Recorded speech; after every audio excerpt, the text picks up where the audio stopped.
Good morning, everyone. It's 6 minutes after the hour of 6 a.m. It's Wednesday, May 22nd, 2019, 37 degrees outside. The KMMS Morning Soapbox with Tom and Shane is on the air, and we thank you for joining us this morning.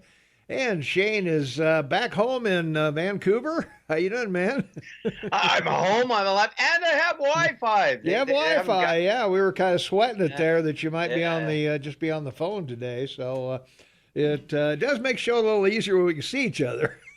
Well, they're busy. They're busy posting those G5 terminals across the country. I know. Yeah, that's what they're doing.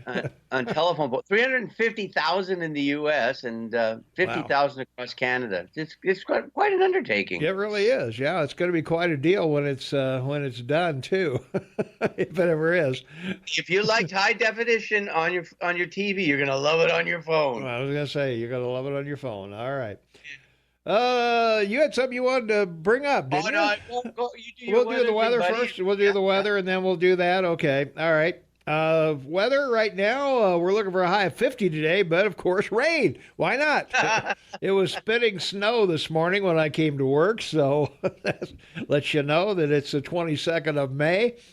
50 degrees will be the high today, 36 the overnight low, and showers most of the day, tapering off in the late evening. And then tomorrow, 52 will be the high on Thursday, 37 the overnight low. It'll be cloudy and very little rain on Thursday. So you might be able to get out and do something if it doesn't involve being in the rain. So exactly. Yeah, Friday, 58 will be the high, 38 the overnight low. Partly cloudy, rain sporadically here and there. And then Saturday, we're going all the way up to 62. But we're going to have scattered thunderstorms in the afternoon and the PM on Saturday. Sunday, 59 will be the high. The thunderstorms will continue mostly in the afternoon and evening.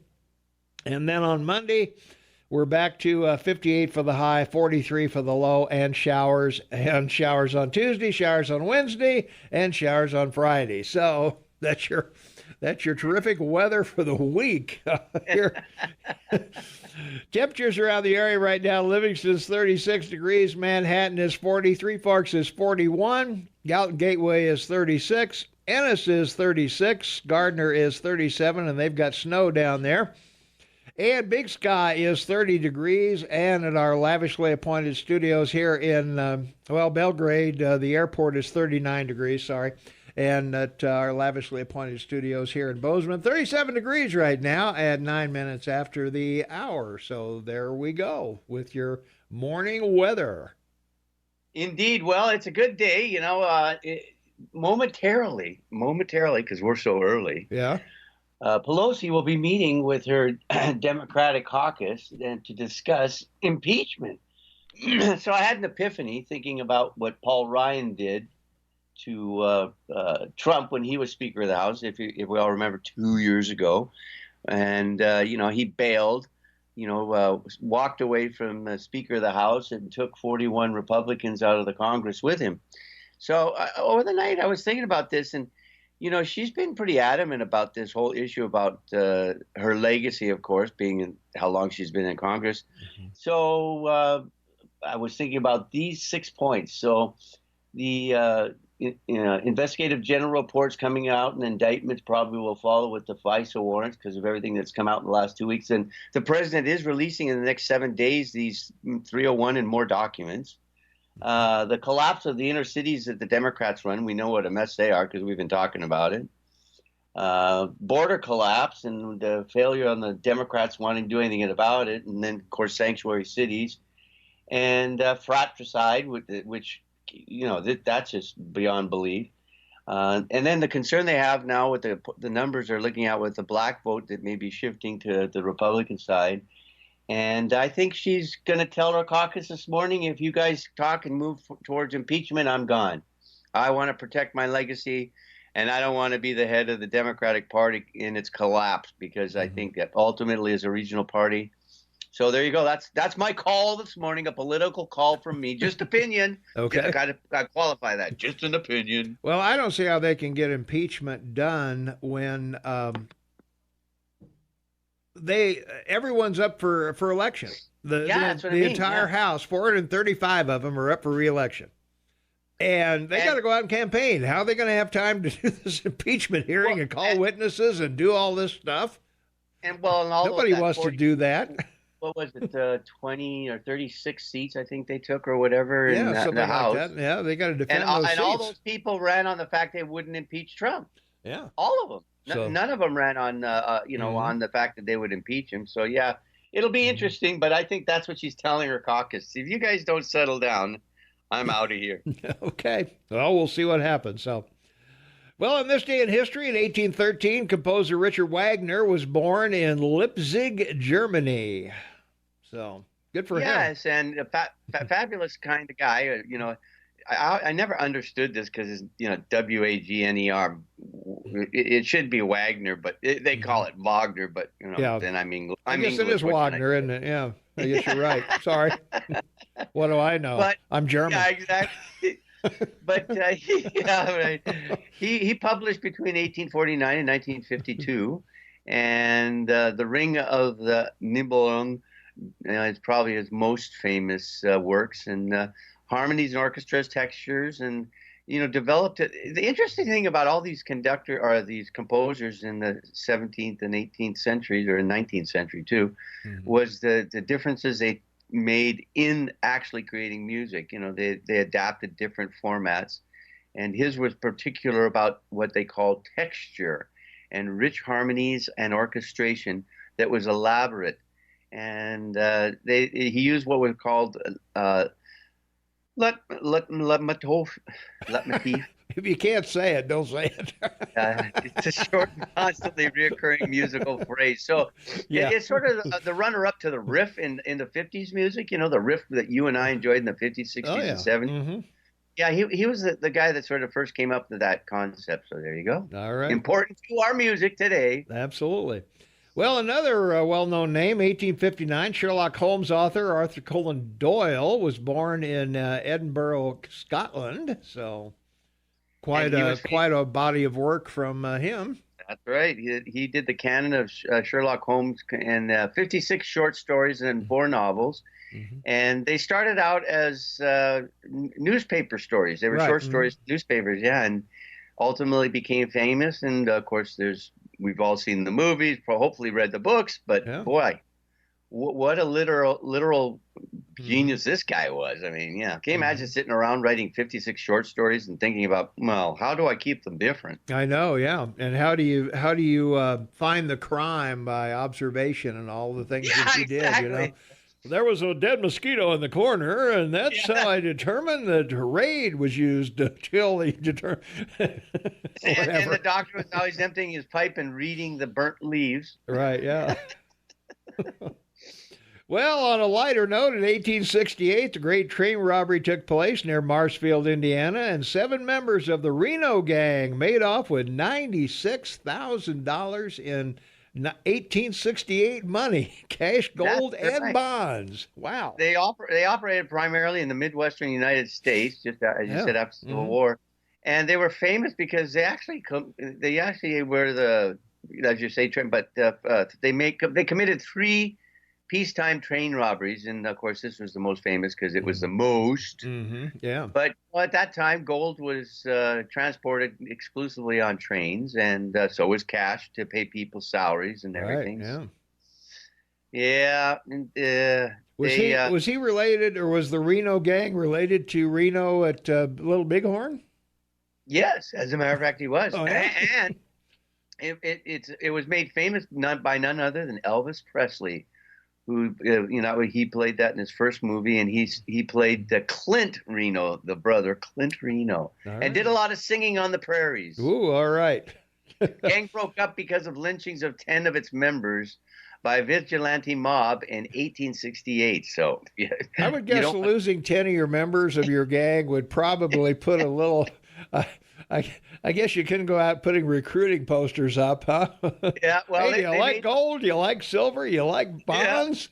And Join the Reno gang. They followed the Hole in the Wall gang to the Hole in the Wall in Wyoming. That was a famous place. Yeah, there you go. Well, in 1907, actor Laurence Olivier was born in Dorking, Surrey, England. Yeah, he was a British actor, started in theater first, of Hmm. course, and then went to Hollywood and was just recognized, from 1976 and 84. There were two Actor of the Year awards that he won, Hmm. and he was pretty remarkable. I mean, Hmm. in one of his most famous was the movie he played in with Marilyn Monroe. Hmm. Where he married her. He was a prince of Germany or something, and Yeah. she fell Hmm. in love with him. Yeah. There you go. Wow. All right, we got to take a quick break here. We've got to take care of the ranchers, farmers, truck drivers, cab drivers, anybody that brings you clothes, food, or beer. So we got to take care of those folks, and some other things are going on. So we'll be back right after this.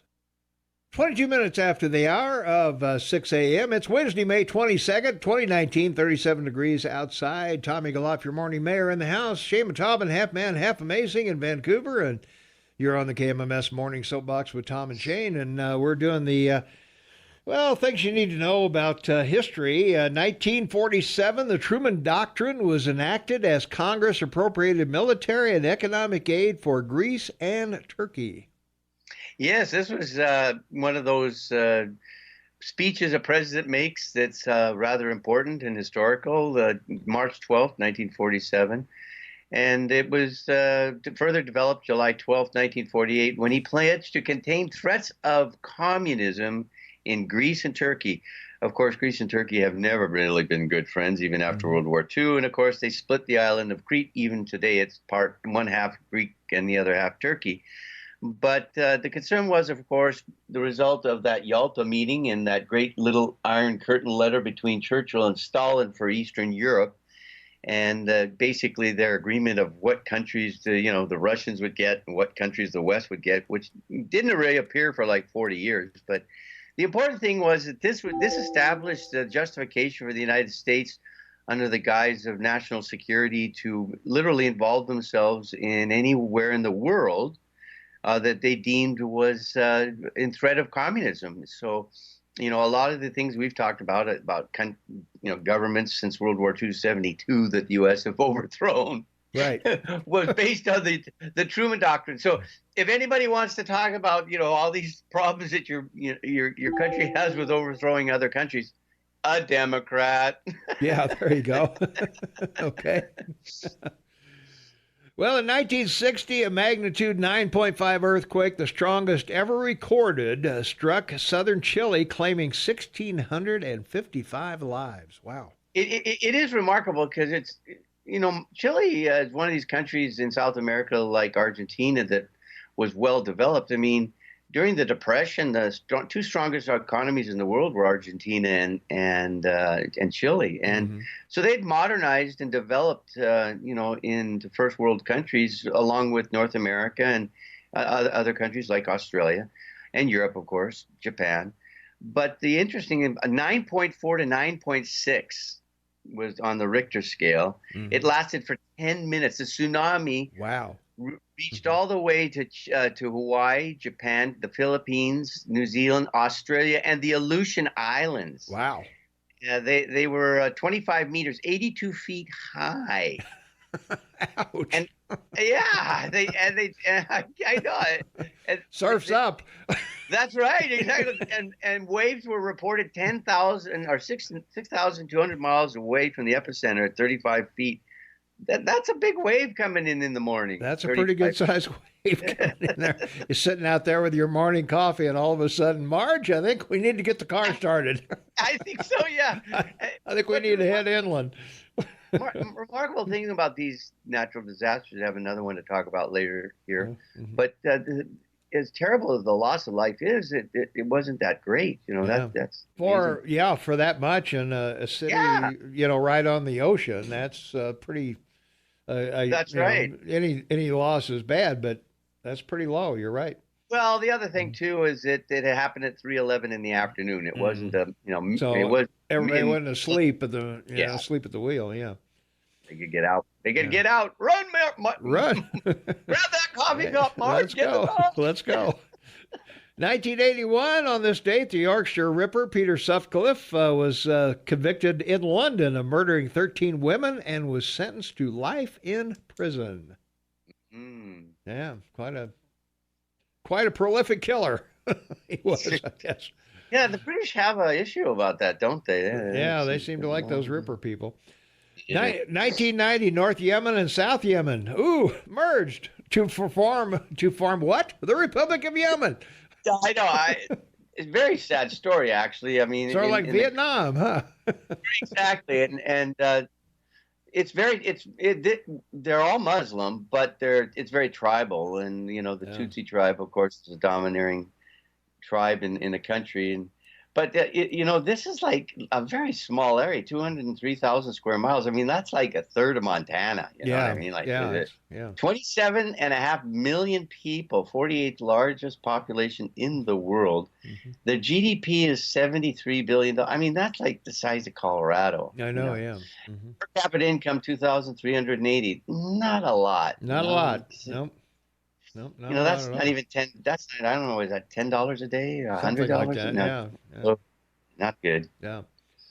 Well, in 1992, Johnny Carson hosted NBC's Tonight Show for the last time after nearly 30 years on the job. And, man, that was quite a night. Everybody tuned in to that night, and the Tonight Show has not been the same since. No, it has.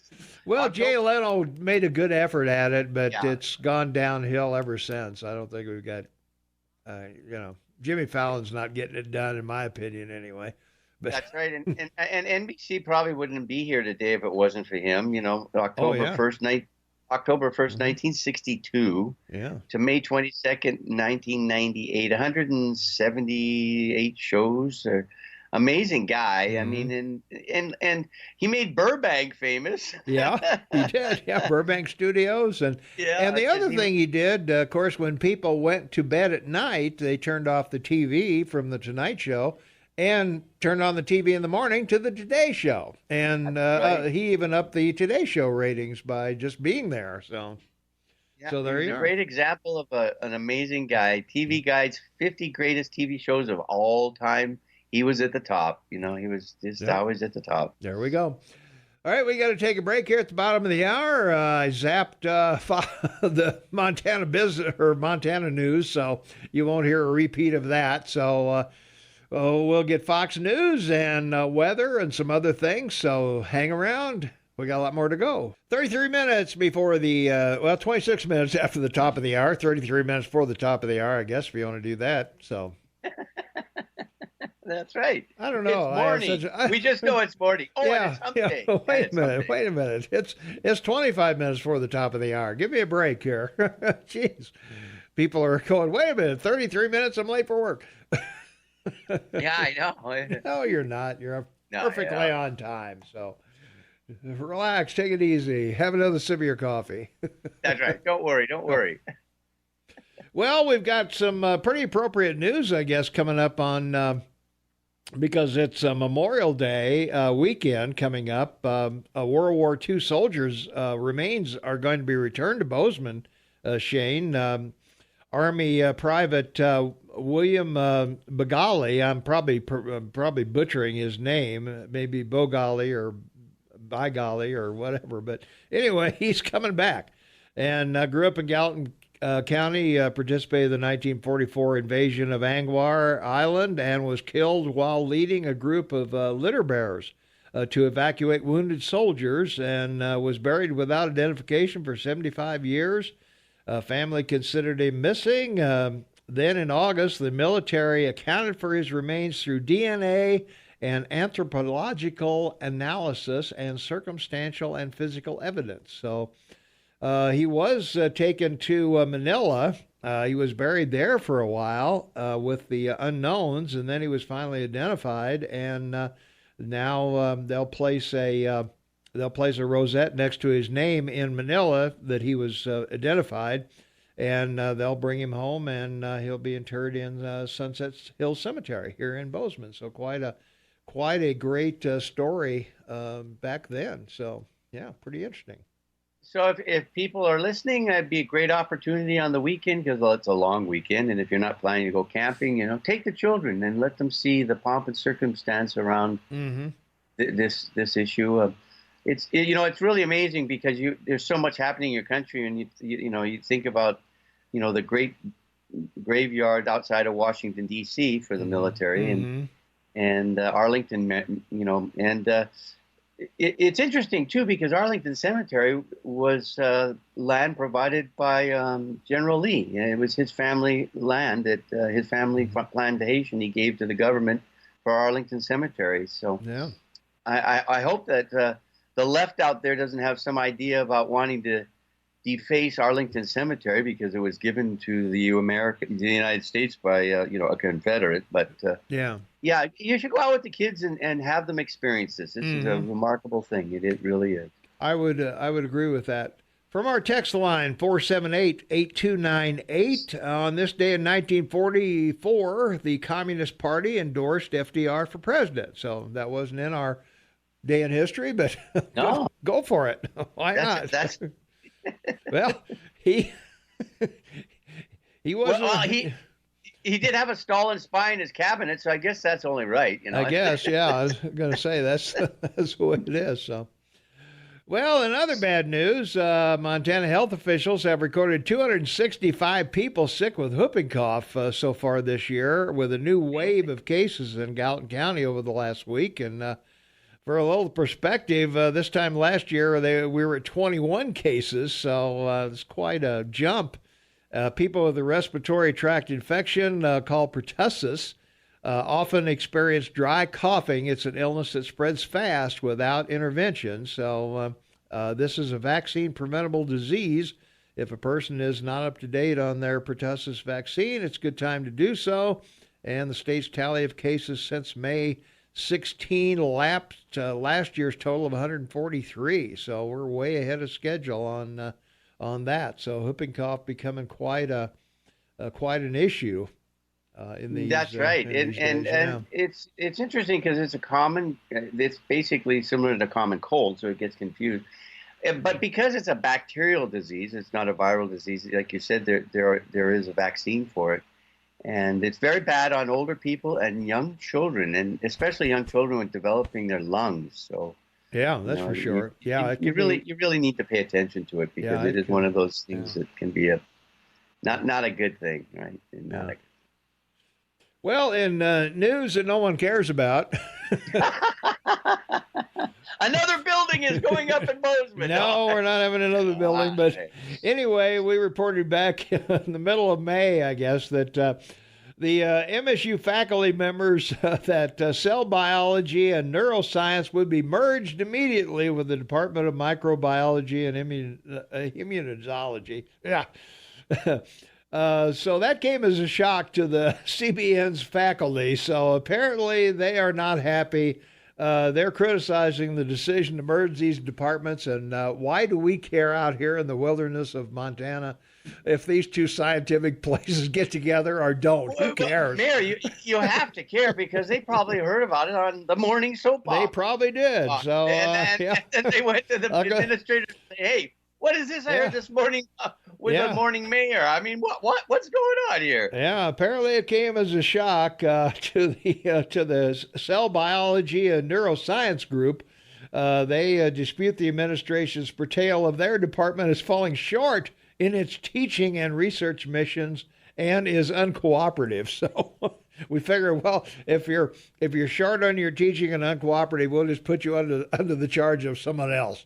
That's how we do it in the university. We'll move you over here. It's I don't know, but anyway, that's why we even bring that up. I don't know. It's probably political. It's probably political. Of course. It's one department's probably conservative and the other department's probably liberal, and they don't want to work together. They don't want to do anything together. They'd have to share a water cooler, for gosh sakes. There you go. All right, we got to take another quick break. We'll be right back with more of the Morning Soapbox with Tom and Shane right after this. 16 minutes for the top of the hour. It's Wednesday, May 22nd, 2019, 38 degrees outside. Tom Eagleoff, your morning mayor. Shane Montalban in Vancouver, half man, half amazing. And this is the KMMS Morning Soapbox with Tom and Shane. And, well, we were talking about news you don't want to know, in news that doesn't change anything. Well, you'll have a chance this week to weigh in on how the city of Bozeman plans for future housing. The city could go on in a lot of directions and have for the Housing Action Plan as outlined of Bozeman's top priorities when it comes to making sure people have places to live. Officials may decide to help expand the rental market, spur new building, or focus on support for people at risk of losing their homes. The city is hosting 2 public workshops Thursday to gather input. The meetings will be held. Will be at Story Mansion, the first from 11 a.m. to 1 p.m. and the second from 5 p.m. to 7 p.m. And again, that is on Thursday. Be at the Story Mansion, and it will be from 11 a.m. to 1 p.m., 5 p.m. to 7 p.m. Bozeman's affordable housing manager, Lauren Olson, said information that comes from those meetings will help steer the city's next steps. So, Bozeman housing challenges require many solutions, Olson said. Making sure we get as many voices in the room is a key part of planning in our varied needs. So there you are. And this is a very special public announcement, folks, because, this is Tom's favorite building in Bozeman, and it's sitting there. They can't decide what to do about it. Yeah, the Story Mansion, yeah. Yeah, so now it's a meeting hall, so everybody should go to the Story Mansion and just see this building, because it is well, it's not new. It's not new. It's 75 years old. But I know, but the stand of trees around it are beautiful. Yeah. Let's see, from our text line, 478-8298, I can tell you the cell and neural thing is far more reaching and affects way more people than you would think. Yes, it's political, but there is way more to it than that. Millions of research dollars are at risk and can affect the whole research community on campus, which in turn can affect the whole community. Well, then I stand corrected. I'm glad we reported it. Yeah, you did your job, Mayor. Did my job, I guess. Got that information out there to the masses. So I'm good deal. Yeah. Yeah. So, all right. Well, I don't know. Affordable housing, we've been dealing with that since I've been here. 25 years we've been talking about affordable housing and all of the beginning of time. It's a long time since you've been there. I know. And there's no way to do this. There's no way to magically affect the economy. You can't go out there and say, okay, I'm going to put money over here. Well, if you put money over there, then it creates a problem over here. There's unintended consequences. How do you define who needs affordable housing? First of all, the knee-jerk reaction is, well, firemen and teachers and nurses, well, fine, that's great. But that's right. Okay, well, what if the nurse, what if the nurse that gets affordable housing suddenly becomes a doctor? She's making 9 figures. So what's the deal? Yeah, she kicked out. And heaven forbid, clear some forest to build houses. Oh my goodness! Well, yeah, we can't do that. And of course, the city commission wants everybody to have a house with a picket fence and a 2-car garage, and a setback from the street and fenced backyard for the kids and the dogs and everything. And in Bozeman, that just ain't gonna work when you're looking at $350 to $450 housing prices. So, oh my God! Yeah.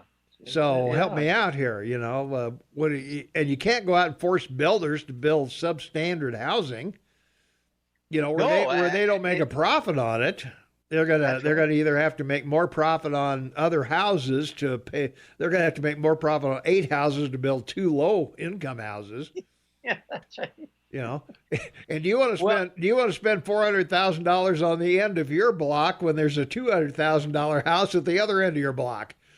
That's right. And this is a drawback being, in one of the, best country clubs in the world to live in. Yeah, everyone wants to move there, and everyone in the world with money is, buying up property to have a safe house. Yeah. Not a safe space, a safe house to run to. Right. From our text line, 478-8298, it says something that the city is hosting an affordable housing workshop at a condemned frat house.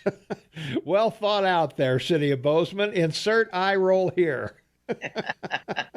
I like that. That's Let's see. Get rid of the unions, and those people could afford a home or rent a decent place. Well, I would tend to agree with you there. Every state surrounding us is a right-to-work state. We are still not one, and when and if we ever will be is a question. But let's take some phone calls. 522-TALK is the number, 522-8255. Caller, you're on the Morning Soapbox with Tom and Shane. What's going on? Hi, Tom and Shane. This is Aaron. Yeah. How you guys doing? We're living our dream here. That's awesome. That's awesome. So what was that deal up at the university that's getting cut? Well, we've got at the university, we've got the it's a battle between two entities up there. They've got cell biology, and then they got neuroscience, and they want to put one under the other. So, and or put one in charge of the other. Yeah, the cell and biology and neuroscience faculty members apparently are disputing that they are falling short in their teaching and research missions. Huh. So how is that going to adversely affect the community? Well, no matter what they do. Well, I was going to say, putting one under the other, I don't know what that's going to change. I don't know if it's going to make them more effective or not. One of the texters pointed out that there are millions of dollars of research that come into the community that, to the university, and that certainly, that spreads out into the community in the way of spending at restaurants and, mechanics and wherever. I kind of wish they'd move that university to Wyoming, to be honest with you. Turn Bozeman back into a Montana town. That'd be kind of nice. Yeah, there you are. Yeah. All right, well, I just wanted to know about that. Thanks, guys. Yeah, sure. Yeah, no problem. Bye-bye. All right, see you later. All right, we got to take another quick break. We'll be right back after these important words. No Noxatril, no Michael Savage, no no warnings. Doesn't look like enjoy. Well, you are going to hear about night sweat, but yes, other than that, we're fine. We'll be right back. 4 minutes before the top of the hour. It's Wednesday, May 22nd, 2019, 38 degrees outside, and this is the KMMS Morning Soapbox with Tom and Shane. Tom Eagleoff, your morning mayor in the house. Shane and Tom, and half man, half amazing in Vancouver, British Columbia, rocking and rolling, ready to go. And well, one of the other things we've got to chat about is the movie lovers of Belgrade. The city's last movie rental store is closing because of lack of employees. Oh, come on, seriously. Yeah, we can't find employees. Wow. High employee turnover and a worker shortage, and we've seen that where Taco John's closed down for a few days looking for people.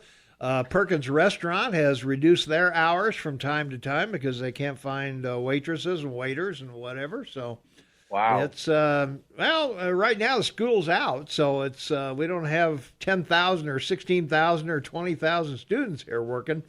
So you're not suggesting I come back to Bozeman and cook at Perkins? Well, yeah, you need to come back and cook at Perkins. Yeah, yeah.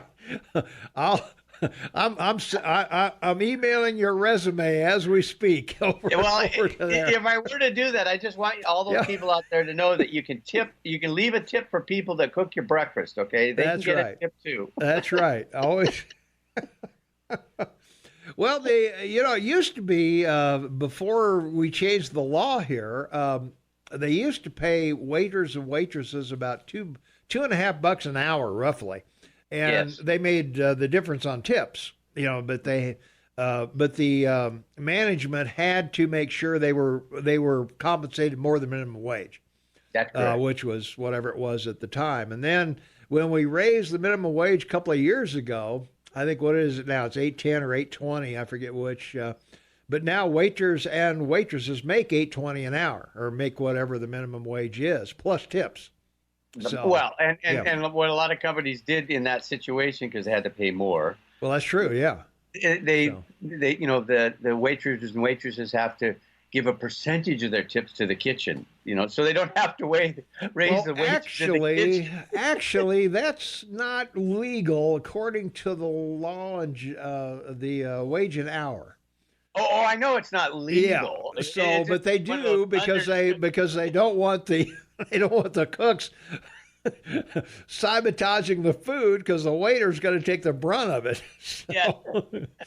So yeah, they do share their tips and yeah, I know I've worked at a couple places where they just had a bar or a thing behind the restaurant or behind the counter where all the tips just went in there, regardless of who they were for. I shouldn't bring this up, but yeah. When the internet first came out, 35 years ago, there was one of the first stories to go viral was the midnight pickle story. Midnight pickle. Where a restaurant had video in their kitchen unbeknownst to the employees, and an employee relieved himself in the pickle bucket. Oh. And I only mentioned that because it was like one of the first videos to go viral on the internet. I shouldn't probably mention it. Well, thanks for bringing that up on a Wednesday morning. That makes my day. Well, it gives something everybody that's listening might talk about it. Well, they might, but I'm going home and throw out all our pickles right now, right after this. So, all right, we come back. Hey, 5 things you got to know, and you got to know these 5 things you got to know when we come back. So, stay tuned for that, and a lot more coming up. Mike McCormick will join us at 8:00, and we'll be happy to talk with him because I don't know, man, with the tariffs and everything, the stock market's been going all over the place. And at the bottom of the hour, maybe Shane give us a market update when the market opens, see where we are, and we'll check in on that. So a lot more to come. We'll be right back. It's Hump Day. Morning Soapbox with Tom and Shane. We'll return right after this. It is 5 minutes after the hour of 7:00. Good morning, everyone. Wednesday, May 22nd, 2019. 39 degrees outside. Tommy Goloff, your morning mayor, in the house, and Shane Montalban, half man, half amazing, in Vancouver, British Columbia. And this is the KMMS Morning Soapbox with Tom and Shane. And zapping out the Montana State News, Shane.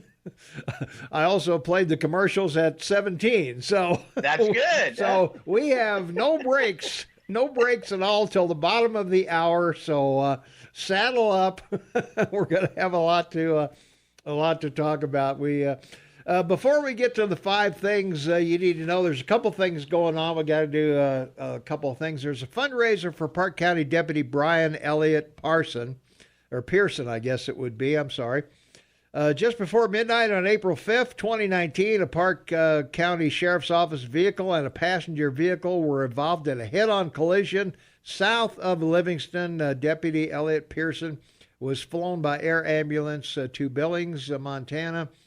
Deputy Elliott Pearson suffered very serious injuries and has undergone 3 surgeries so far, with more to come and a long recovery road ahead. All proceeds will go to him. They're going to have a fundraiser for him Saturday, May 25th. That's Saturday, this coming Saturday, at Albertsons in Livingston. They're going to have a bake sale and a raffle at 10 a.m. To 3 p.m., and then they're going to have a barbecue also from 11 a.m. to 3 p.m. And the barbecue is $5 minimum donation, and the raffle tickets are $5 each, 5 tickets for $20. The raffle will be drawn at 3 p.m. No need to be present to win.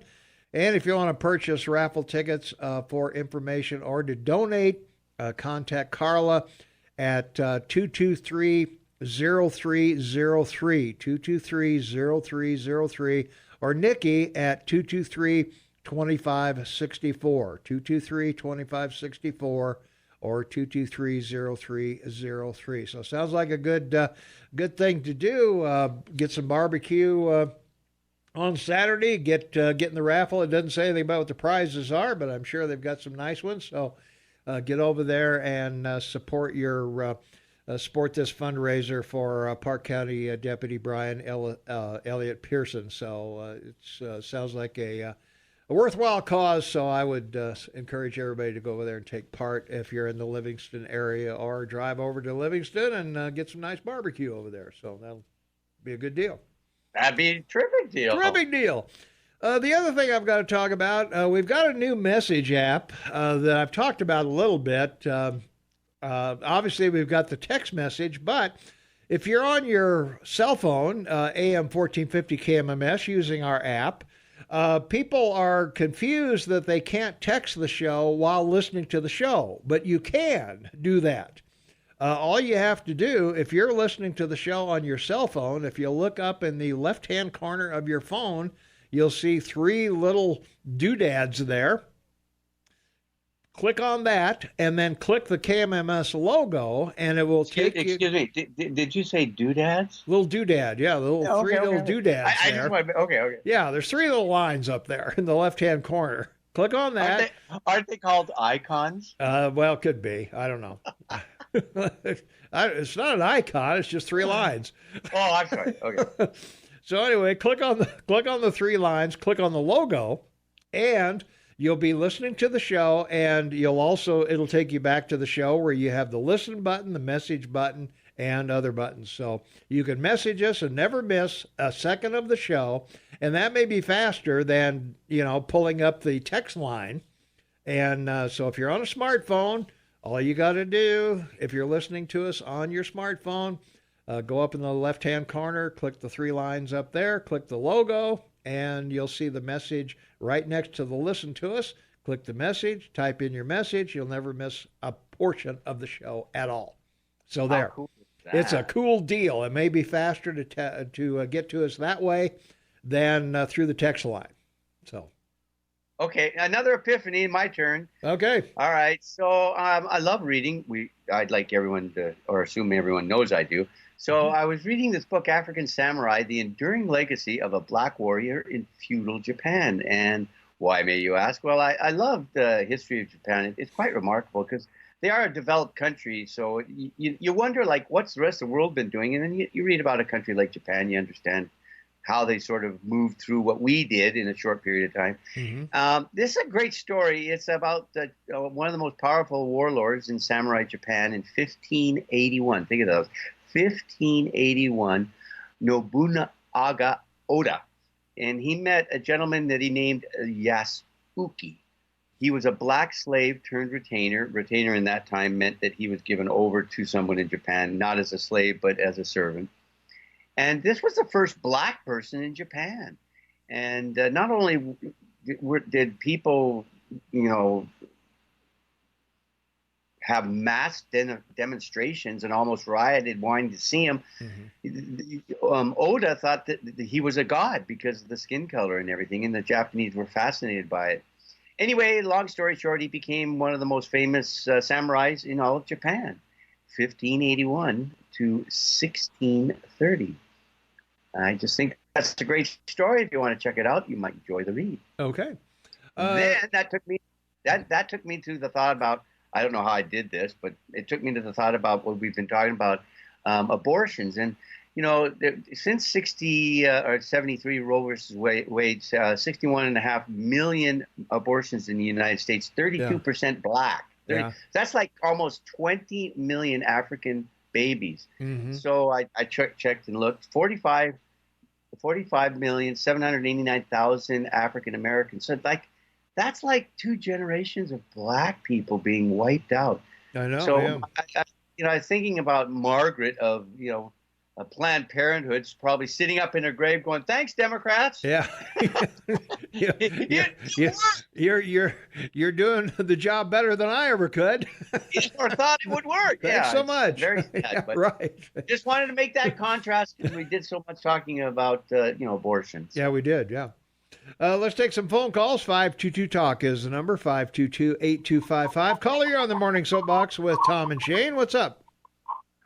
Well, my turn. Okay, go for it. I'll even have a name. Did you know that Daniel R. Peterson is not a Trump basher? I had no idea, but happy to hear it. Yeah, I might sound that I have qualms about Trump, but that doesn't mean I don't think that he's not draining the swamp or kept us out of war, and that I wouldn't think of impeaching him I call them as I see them. Mm-hmm. One of the oldest tricks in the book is divide and conquer for people that take these sides and criticize and bash the Democrats and the Democrats that bash the Republicans. You're just falling for one of the Roman tricks that brought down whole civilizations. I don't see why people want to say that their perspective is the perspective. So I suppose I just say that after the dust settles, that one of the good things that came out of the Iraqi war, about the only good thing, is that we're all very reluctant, including Trump, to fight an Iranian war. I was looking up the stats. Iran has 4 times the size of the country of Iraq and twice as many people. You'd be breaking open a hornet's nest if you ever had to try to fight Iran. He said something like, I hope we don't have to fight Iran. Okay. Okay. Yeah, no, I agree with you. I think it'd be silly to go to war with Iran. First of all, it would be about a 10-minute war. You don't need any troops on the ground. You got drones that could take out their communications and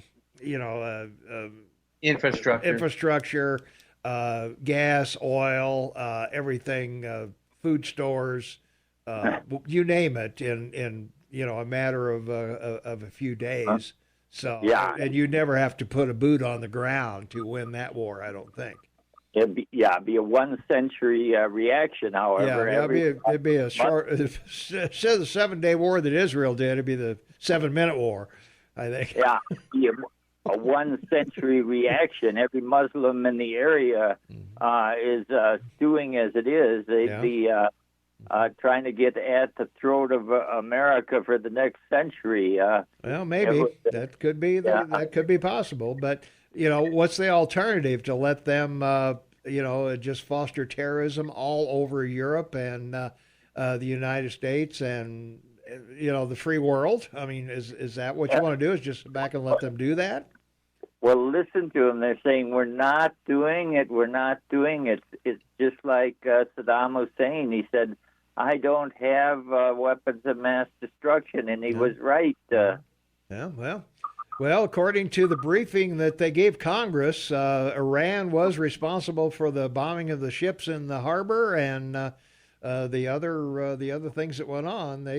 They seem to think it's pretty clear that it was them who did that. So, I don't know them personally, but are we going to trust our intelligence in spite of the FBI and the CIA and Brenner and Clapper and Comey and everybody else? I don't know. Trump says I'm not. Trump says he is not trusting the intelligence network of the United States. So well, we may not be able to. Yeah, you may not. That's why I say that makes it kind of a sit back and hopefully they don't react or do anything stupid. But if they do, then you have to retaliate, I think. Yeah. Well. There's some very, very intelligent citizens in Iran. I think the Iranian people would just as soon the Ayatollahs go away. I mean, Bush 41 had the opportunity to help them out and didn't. I just see some of the American leaders go away too. That's true too. Game. Yeah. Well, you work with the government you have, not the one you want. Well, that's what they could say too. That's true. He could work their way out of it. Well, I would hope they would take on the Ayatollahs and clean. I think the youth over there, they like our CDs, they like our blue jeans, they like freedom. I think they look at Israel and some other places and say, hey, this is a pretty good deal, So anyway, I got to let you go. I got another call waiting. So, hey, thanks for the call. Okay, thank you. All right. Caller, thanks for waiting. You're on the Morning Soapbox with Tom and Shane. What's up? That's Colonel Clank. Hey, Clank, how you doing? Well, I'm doing pretty good. How's Shane doing today? Well, I'm doing great there, buddy. It's always a pleasure to talk to you. Good morning. Yeah. Good morning. Not Shane. sure he's on his meds, but we'll let the listeners decide. I had to get my computer running before I took my meds this morning. Oh, okay. Well, I got two things I want to talk to you two boys about. Hey. The number one thing I wanted to talk about is Iran. Yeah. Do you realize, Tom, that China and Russia is an ally of Iran? Oh, yeah. Sure. Just like they were Vietnam. Yep. And if Pakistan, where they got their nuclear science from for the development of their weapon. Mm-hmm. And do you realize Iran helped North Korea get the atomic bomb? Yep, they took the science from Pakistan and delivered it to North Korea. Thank you. You bet. Now, having said all this, if we fire one shot or one drone into Iran, you got World War III. One shot. Based on what? Mark my word, that will happen because Russia and China will come after you.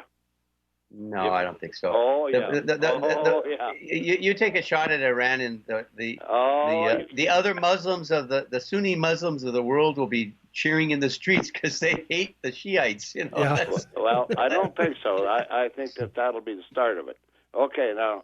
Well, I think I would disagree simply because of economic reasons that you don't, I mean, that would stop all commerce in the world. And, oil would go south, commodities would go south. A war would not benefit would not benefit China or Russia, either one, unless we were severely crippled. That would be the only way. Well, let me tell you something that you don't know. My niece went with the Shah of Iran's son. And the Shah of Iran's son was educated here at MSU and up at Harvard. Did you know that? I did, yep. Yeah, I knew that. Okay.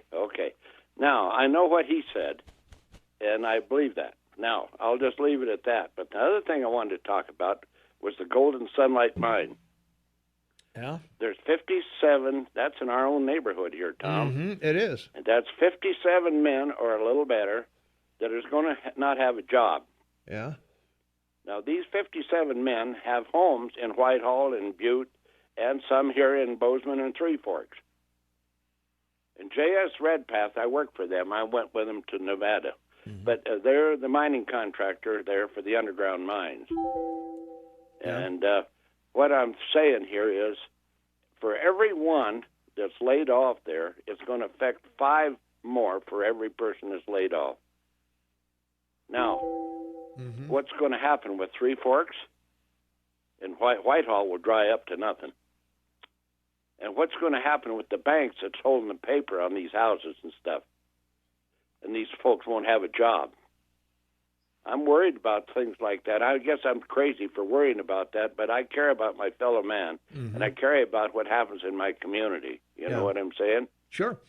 And I just want to know what you guys think about that. Well, it's a business, first of all. I mean, that's the bottom line. We may not like it. Ford's laying off 9,000 workers. Yeah. And but it's a business decision. It's like you, if you're wounded in battle, you may lose a limb, but you save your life. Mm-hmm. And that's what companies do. They have to stay in business, so they make decisions. They may not always be the right decision, but in many cases, cutting payroll is a quick, easy way to, make the red bottom line black. Yeah, I understand that. Yeah, and they figure on taking some of their tailings and stuff that is fairly rich that they didn't do back to. They'll take them to American Barrack there out of Carlin, Nevada. Yeah. So. But I mean, we don't have to like it, but I'm worried about those fellas, and I feel really bad for their jobs. I really do, and if they're listening, I that's the way I feel. Yeah. But here's another thing that's really happening right here in our own community, right here, and that's this city of Bozeman talking about low-income housing. Yeah. It's an impossibility. Well, that's what I think. I don't think you can just go in and mess with the economic system and not have some consequences to that. Well, all the fellas got to do to see what's happening to the community of Bozeman is go to Vail, Colorado, or Jackson Hole, Wyoming. Sure. And you will see exactly what's happening here. Mm-hmm. Yeah. And you will see that the more wealthier people, with the better jobs, 100,000 or better, that are moving here, and they're running their businesses, working for business. I got one guy that lives right next to me here, okay, that he gets a hell of a good salary, and he stays at home and it runs these computers, okay? Right, yeah. Now, that's what's happening here. And then people from California, New York, and every place that's coming in here with money that where they sold a house there for $1.5 million, and they buy one here for $340 or $350. It's cheap to them, but it's high price to you and I and Shane. Sure, yeah.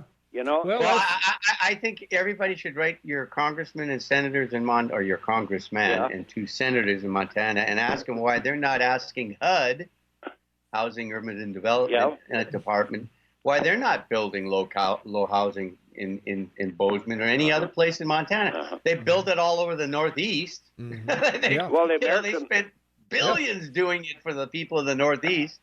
The American Legion here in Bozeman. Now, our son is takes care of that. Him and his honey. They're on Durston Road, right next to the rest home. Okay, that's a little bit government run too, I believe. And they have apartments in there, about 60 of them. Okay, but what I'm saying is, and you were talking about the girls, and the folks that wait tables and stuff at the minimum wage. I'm going all over the whole thing you've talked about this morning. Okay? You take... I've talked to a lot of the girls out here at the Corner Cafe and at our meetings we have every morning out here. We've talked to these girls here. They get tips. They get minimum wage and tips. But they still can't make it unless they live together with other folks to help pay the rent. Yep, that's the way it's done. Yeah, see, that's the only way they can do it, and they're just struggling to get by. So there's something wrong here. Yep. Real wrong. And another thing, added another inch to the laws of the state of Montana now on the annotated books. Another inch this last session. Okay, another inch of laws. How long can you continue to make these laws at an inch about every 2 years until you completely destroy yourself? Yeah. Well, I think you need to use the Trump proposal of getting rid of 2 for every new one you put in. That's a good idea, but they don't do it. No, I know they don't do it. Building up and building up. Well, that's, Trump's been doing that, and it seems to be working, so. Well, we'll see. But anyway, I'm really worried about the folks there at the Golden Sunlight. Yeah. And I hope. Now, I know that Trump said it the other day on the television. He said that there's a deep state. He says these generals and stuff like that, they overpower him in decisions that he wants to make but don't dare. You follow me? Oh, yeah. And they're the ones that want the war. It ain't Trump at all. It's these generals that are. He said it himself. Trump said he didn't want war, but you mark my word, you drop a bomb on Iran, and you got the biggest damn mess you ever saw in your life. All right. Well, we'll see. That's my opinion. All right. Thanks, Clint. You bet. All right. Take care. 522-TALK is the number, 522-8255. Caller, you're on the Morning Soapbox with Tom and Shane. What's up? Okay. Going once? Going twice? All right, not there. From our text line, 478-8298, stop promoting Bozeman to the rest of the world, and all the cards will start falling into place, and affordable housing and rent. There you go. It's not about perspective. It's about transparency and facts. Just warn Iran, then take out Hang Island? I'm not sure what that is. Then quit voting Democrat, Clint, is what it says. I don't think Clint's a Democrat voter. I don't know. But anyway, we'll find out. Island is a big terminal island on the Persian Gulf. Okay. Right. All right. Calling you on the air. What's going on real quick? We're up against the bottom of the hour. Can you hear me this time? I can hear you. I can hear you fine. Okay. Go for it. There's a town next to Vail called Avon, and it's all Mexican, and it's all low-income housing, and it's just beautiful down. They have the nicest Spanish library in the world there. Wow. All right. Avon, Colorado. You should go there, and there's all the Mexican people live on the lake, and they all go walk with their families at night, and they go down and fish all right. in the river, and they've built low-income housing there. Okay. I got to go. I'm up against the bottom of the hour. So, hey, thanks for the call. Okay. And thanks for the info. Yeah, we appreciate it. Thanks for listening. All right, we'll be back with more right after this. We got Mike McCormick in at 8 o'clock. Shane will give us a market wrap-up after the market opens here at the bottom of the hour, and we'll go on from there. So stay tuned. A lot more to come. 25 minutes for the top of the hour. It's Wednesday, May 22nd, 2019, 40 degrees outside. Tommy Galoff, your morning mayor in the house. Shane Taubman, half man, half amazing in British Columbia. And I don't think I've ever said British Columbia before. I said Vancouver, BC or something like that. I don't know. But beautiful BC. That's what they call it. That's beautiful BC. Yeah, okay. So... the market's not looking good right now. What do you think? The 401k wrap up this morning isn't too bad. The Dow's at 25,811, down 65. Mm-hmm. Standard & Poor's 500, down 7. NASDAQ 100, down 18. But the only market in Europe that's showing any strength, and it's only up 5, is the FTSE. I know, yeah.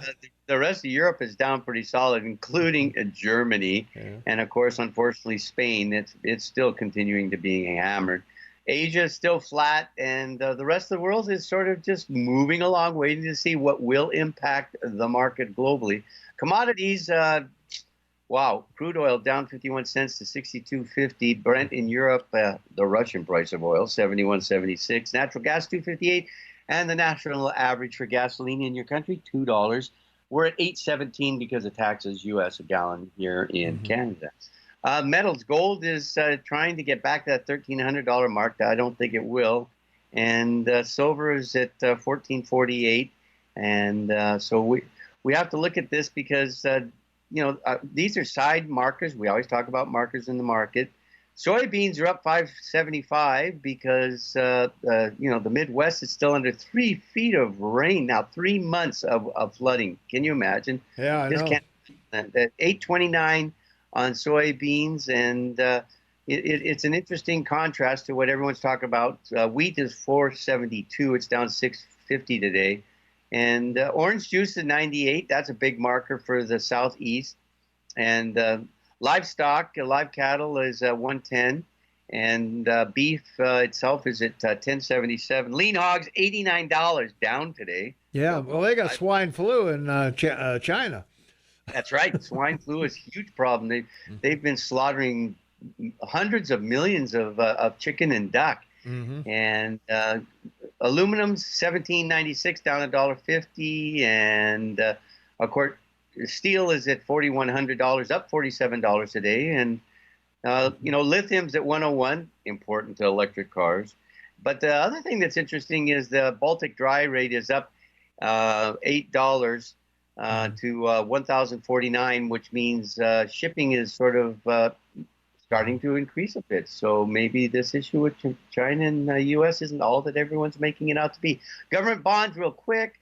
The U.S. 10-year is 241, up marginally. The 30-year is up at 283 again, marginally. But the big thing is the chart on the euro. It's now broken 112. It's at 111. And if you're a chartist and you look at the euro chart, doesn't look good, folks, because this will be 3 times at 112. So if it doesn't break over solid at 112, it's going to $1, and that'll be a huge benefit to the Americans and your country and your economy, not to Europe, of course. China is still holding in there. The yuan's at 6.9 to the U.S. dollar, and of course the Canadian dollar is still down at 1.33. Come to Canada this summer and spend your money to beautiful BC. All right, there you go. From our text line, 478-8298, in response to Clint, restaurants need to charge another $1 per meal, lawn care service charge $5 more per hour, and so on and so forth. 1 to 2% increase in cost translates to $1 an hour increase in labor. As far as golden sunlight, put the shovel down. There's no more gold. Move to Nevada or Alaska. It's mining, government restricted, and over-regulated. And that may be true here, certainly in Montana. Yes, indeed. Affordable housing is a double-edged sword. High living costs are the only reason this valley doesn't look like Denver. Affordable housing would equal abundance of affordable labor and expansion like no one could ever imagine. Be careful what you wish for. So there you are. Well, let's get on to the 5 things you need to know, Shane, because right now there's a discrepancy in what Mnuchin says and what the IRS says, I guess, as to Trump's tax returns. Confidential draft Internal Revenue Service memo directly contradicts Treasury Secretary Steven Mnuchin. A reason for not giving Congress President Trump's tax returns. House Ways and Means Chairman Richard Neal, Democrat of Massachusetts, formally requested Trump's tax returns last month under a 1924 law. He is one of a handful of lawmakers with the authority to do so.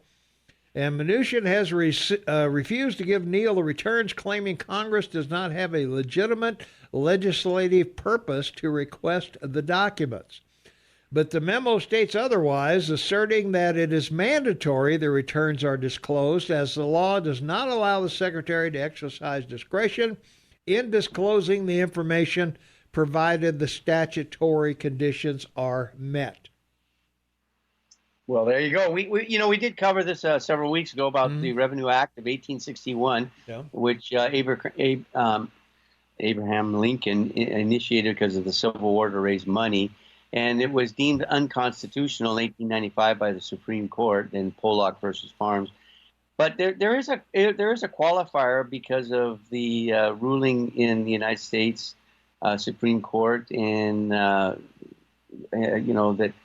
sort of supports what Mnuchin says. But the bottom line is, all you need is some reason to go to court, and that's what they'll do. They'll go to court and have the courts make this decision, because why? Your Congress doesn't do it. They don't pass a law and update the income tax laws and declare it.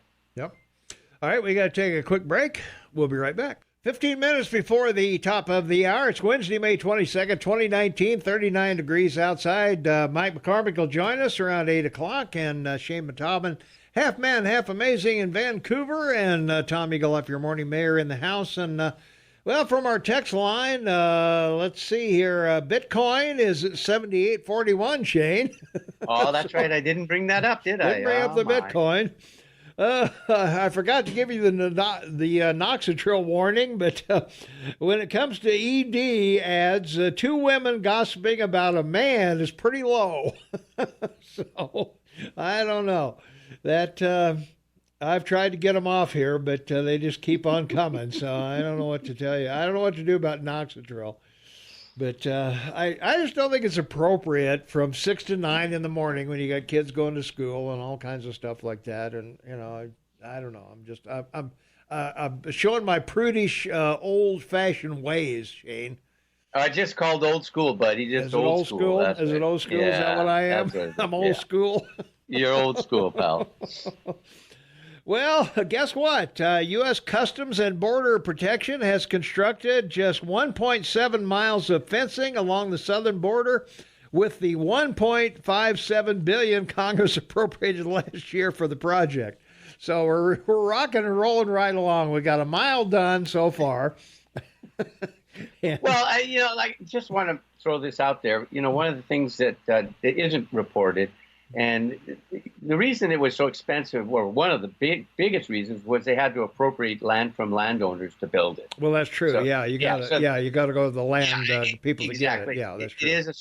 It's a stretch of the border that they're having to pay a lot of money Yeah. Because people don't want to give up their land, so they have to appropriate it. And in some cases, they've had to go to court to get it, and that's costly. So that's what I'm saying. Yeah, they give fair market value, but that may not satisfy the person that owns the land, particularly because of how they use it, and the value to them is never quite the same as the value of dollars and cents on paper. Let's take a phone call. 522-TALK is the number, 522-8255. Calling on the air. What's going on? Yeah, you guys forgot about the No Sense at All report that the Democrats put out every single day. The what report? No Sense at All. No sense at all. No sense at all. Yeah, Okay. No sense at all, because they ain't got no sense at all. Yeah, right. Yeah, all right, bye. Yeah, I'd rather see the no sense at all ad than the Noxatril ad. So I don't know, but anyway, getting back to the 1.7 miles of fencing that we put up here, Congress appropriated last year for the project. House General Counsel Douglas Letter told the federal judge on Tuesday in a court filing. The letter told Judge Haywood Gillum that this information is current as of April 30th. He also said this is 3/4 of a mile more than had been reported to Congress in February. Gillum is a judge in a lawsuit brought by 20 Democrat state attorney general and the Sierra Club. They're trying to block Trump from using unauthorized money from the Treasury and Defense Department to build his border wall. And Gillum requested the information during a hearing on May 17th. So we'll see where that goes, if it goes anywhere. And let's see. Let's see. Wake up with Noxatril in your cup from our text line. Maybe if that broad of a Noxatril commercial showered and shaved with a guy would have been a little more enthusiastic. So that may be. I don't know. Oh, I still say a bottle of wine in Barry White, and you got it covered. And you got it covered, huh? Yeah. I would kind of go along with that, I think. That's always worked in the past. Yeah, that's right. All right, getting back to the 5 things you need to know, of course. Trump has got to pick, I guess, Ken Cuccinelli as immigration czar. So, So he was the Virginia Attorney General. He's the second, Ken Cuccinelli the second. Yeah, that's right. In a new role coordinating immigration policy out of the Department of Homeland Security. So he's an immigration hardliner. He'll report to acting Homeland Security Secretary Kevin McAllen, and but will also regularly brief Trump at the White House. Yes, exactly. And there's been a case. In fact, it's a precedent for presidents to do this. It doesn't qualify as a cabinet position, but they do sit with the cabinet. Yeah. And it's been done over half a dozen times by other presidents for emergency issues. Yeah. I'm not surprised that immigration isn't one, but you think the drug problem that you have in the country would be probably even more important. There's been drug czars before, but we'll see how he does. Hopefully they'll get something done with immigration, because they haven't done anything in the Congress, to update your immigration issues. So there you go. There you go. All right, from our text line, 478-8298, Tom's gone soft on Noxatril ads. What's that mean? What's that mean? It's implied, Tom. What are you talking about? I hate that. Thanks a lot. I needed that. I need a break. We'll be right back. 7 minutes before the top of the hour. It is Wednesday, May 22nd, 2019, 39 degrees outside. Tommy Goloff, your morning mayor, in the house. Shaman Taubman, half man, half amazing in Vancouver. And this is the KMMS Morning Soapbox with Tom and Shane. And from our text line, Shane, at $1 billion a mile, wouldn't it be cheaper to give the money, give immigrants the money and send them back home? Well, they only build a 1.57 with the billion so far, so it's not $1 billion a mile. So if we made that not clear, that's Let's see. Why bother electing a president or a representative? The courts are running ripshod over the country. And Shane, can you tell us what happened to the 155 kegs of yellow cake uranium that was shipped to Canada from Iraq? But Saddam didn't have WMDs. You want to go into that one, Shane? Before I have a comment, but what memory serves me is that was a deal that Canada made with the United States to help solve the problem when they originally were first talking to him about getting rid of his weapons of mass destruction. You know, we've also helped with Libya when they talked to Gaddafi, and so you know, it's one of these things that you look at. You know, it's just a negotiated process, but that's what my memory serves me on that issue. Okay. Let's take a phone call. 522-TALK is the number. Caller, you are on the Morning Soapbox with Tom and Shane. What's up? Good morning. This is Pat. And there was a couple calls before that was, or maybe you had made the announcement that on your news feed it said that the border wall was only at a mile. Well, they've done 1.7 miles so far with the $1 billion they've gotten so far. And as Shane was talking about, that it's going slowly because they have to negotiate with the landowners as they go. So. Well, I was just watching the news this morning, and Sarah Sanders said that was incorrect, that so far right now they've done about 115 miles. And but she also did say, you know, it could be moving twice as fast if. If Congress would get out of the way. Yeah. And I think I believe Sarah's accurate. I think she's talking about also she's including repair and replacement of some fences along the way as well. They were, along with the new wall, they were also refurbishing and doing the other barriers there that are needed. Okay. Well, thank you. Thanks for the call. All right. Thank you very much. Okay. All right. Let's see. Let me do a little paperwork here. Fundraiser for Park County Deputy Brian Elliott Pearson is going to be happening on Saturday, May 25th. He was injured in a head-on collision south of Livingston, and Saturday, May 25th, they're going to have a fundraiser for him at Albertsons in Livingston. They're going to have a bake sale and a raffle at 10 a.m. And let's see, also they're going to have a barbecue from 11 a.m. to 3 p.m. Barbecue cost is $5. Minimum donation. Raffle tickets are $5 each, or 5 tickets for $20. The raffle will be held on May 25th at 3 p.m. You need not be present to win.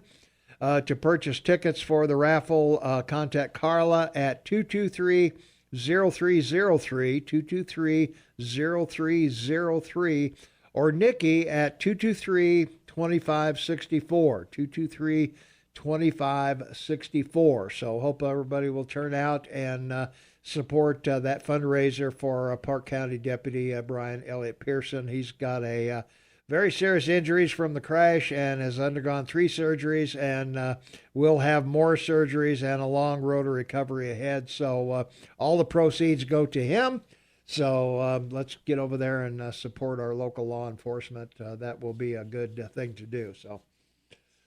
All right, let's see. So we've got our text line caught up.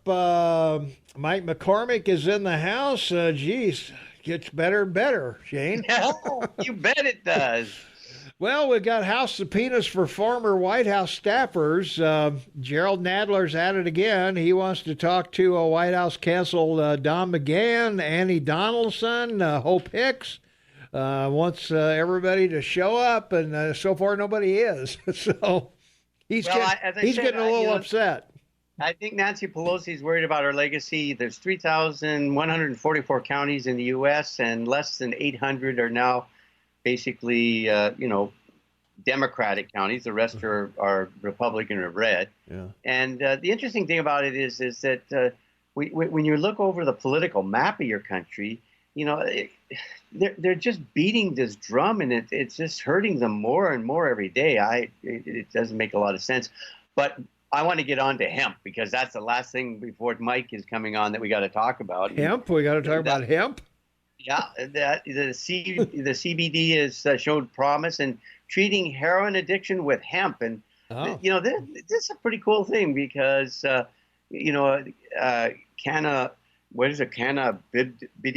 is one of the identified types of usage of cannabis. And there's 113 different types of cannabis plant. I just wanted to get that out today because that's sort of interesting. And 40% of the plants can be used with extracts of different chemicals that can provide benefit to people with pain and other things that aren't as addictive as things like heroin. So there you go. Mm-hmm. All right. Yeah, that'd be kind of interesting. How's legalized marijuana doing in Canada these days? It's an absolute mess. The government has just made, we should get into it maybe tomorrow, Mayor, because it is a mess up here. Is it? Okay. We'll put that on our to-do list for tomorrow. So. Yeah, exactly. All right.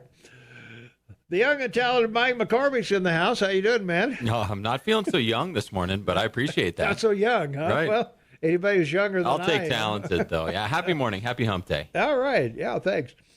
All right. As we said, Mike McCormick we'll be talking about, tariffs, the up and down stock market. Up and down stock market. Going crazy. Yeah, so. there's plenty to talk about. Stay with us. Well, we'll be right back right after this. The aforementioned Mike McCormick is in the house. How you doing? I'm doing excellent this morning. Thank you. Happy hump day. Yep. Happy springtime. It couldn't be more appropriate. Spring weather out there. I know, nice and snowy. And it's just ideal. Shane Matavin, of course, on the line with us. And, hello, Shane. Yeah, Shane. Good morning, Mike. Welcome to the house there, buddy, and the morning soapbox. Yeah. From our text line, 478-8298, we were talking about heroin addiction and cannabis helping with that. One of our texters says CBD oil with THC oil actually works. And maybe Mike can explain to a Republican audience how Americans and American businesses, not China, pays tariffs. And I think we've covered this before, but if you want to weigh in on it, Mike, more happy to have you. Right. I mean, who pays it is a complicated thing. It's a tax, and it's a tax that's collected by the people that are imposing the tariff. Mm-hmm. But how the response is and how the funds that are pulled out and are distributed. Right now it looks like we're applying a tax to a lot of goods, and then we're going to turn around and beef up the farm bill and give some money back to some of the people that are impacted. Yeah. All economists are on the same page that it's a nobody wins. Mm-hmm. Nobody wins in the short term. Yeah. We're playing a long game. I'm in favor of it. I think everybody here is in favor of it. It's a complicated one. How these things end is kind of like how the Iraq War ends. Yeah. Time and changes of leadership are typically how these things end. They're hard to unwind. I don't think we have the people in power that are going to say, we accomplished our goals. We're just going to stop doing this and we'll go back to free market in good faith. We're here for a while. And actually, here's what I'm thinking a bit about this tariff thing.